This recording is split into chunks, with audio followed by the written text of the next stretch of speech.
കിഴക്കൻ യൂറോപ്പിൽ നിന്നും മധ്യേഷ്യയിൽ നിന്നുമൊക്കെ തെക്കോട്ട് സഞ്ചരിച്ച് ഇന്ത്യയുടെ വടക്കു പടിഞ്ഞാറൻ മേഖലയിൽ അധിവാസമുറപ്പിച്ച ഒരു വിഭാഗം ജനങ്ങൾ. അവർ ഉയരമുള്ളവരായിരുന്നു, സുമുഖരായിരുന്നു, വെളുത്തവരായിരുന്നു. ഇവർ സംസാരിച്ചിരുന്ന ഭാഷ ഇൻഡോ യൂറോപ്യൻ ഗോത്രത്തിൽപ്പെട്ട സംസ്കൃതം എന്ന ഭാഷയായിരുന്നു.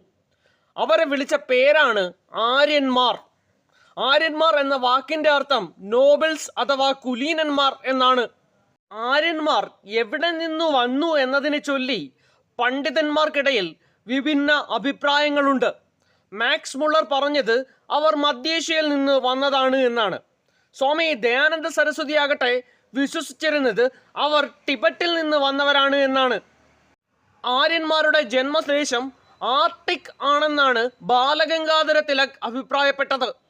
ഏതായാലും ഇവർ BC 2000-നും 1500-നുമിടയിൽ ഇന്ത്യയുടെ വടക്ക് പടിഞ്ഞാറൻ പ്രദേശത്ത് സപ്തസിന്ധു എന്നറിയപ്പെടുന്ന പ്രദേശത്ത് സ്ഥിരവാസം ഉറപ്പിച്ചു. എന്താണ് ഈ സപ്തസിന്ധു പ്രദേശം? നമുക്ക് സിന്ധു നദിയെ പരിചയമുണ്ടല്ലോ. അതിന് 5 പോഷക നദികളാണുള്ളത്: ചലം, ചിനാബ്, രവി, ബിയാസ്, സത്ലജ് എന്നിങ്ങനെ. ഇത് കൂടാതെ മറ്റൊരു പ്രധാനപ്പെട്ട നദി കൂടി ആ മേഖലയിലുണ്ട്. അത് ഇപ്പോൾ വിസിബിൾ അല്ല. ഇത് ഭൂമിക്കടിയിലാണ് എന്ന് വിശ്വസിക്കപ്പെടുന്നു. ആ നദിയുടെ പേര് സരസ്വതി എന്നാണ്.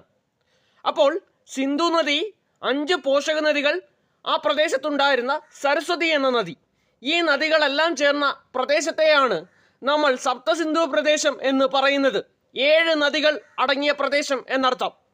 ആര്യന്മാർ വന്നത് അഫ്ഗാനിസ്ഥാൻ വഴിയാണെന്ന് പറഞ്ഞുവല്ലോ. അപ്പോൾ അഫ്ഗാനിസ്ഥാനിൽ പ്രവേശിച്ച ആര്യന്മാരെ സ്വാഗതം ചെയ്തത് മറ്റൊരു നദിയായിരുന്നു.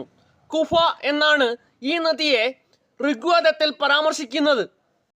ആര്യന്മാരുടെ ആദ്യകാല ജീവിതത്തെ വളരെയധികം സ്വാധീനിച്ച ഈ നദി ഇന്ന് കാബൂൾ നദി എന്നാണ് അറിയപ്പെടുന്നത്. 700 കിലോമീറ്റർ നീളമുള്ള ഈ നദിയെ കോപ്പൻ നദി എന്നും വിളിക്കാറുണ്ട്. പാകിസ്ഥാനിലെ അറ്റോക് എന്ന പ്രദേശത്ത് വച്ച് ഈ നദി സിന്ധു നദിയിൽ ചേരുന്നു.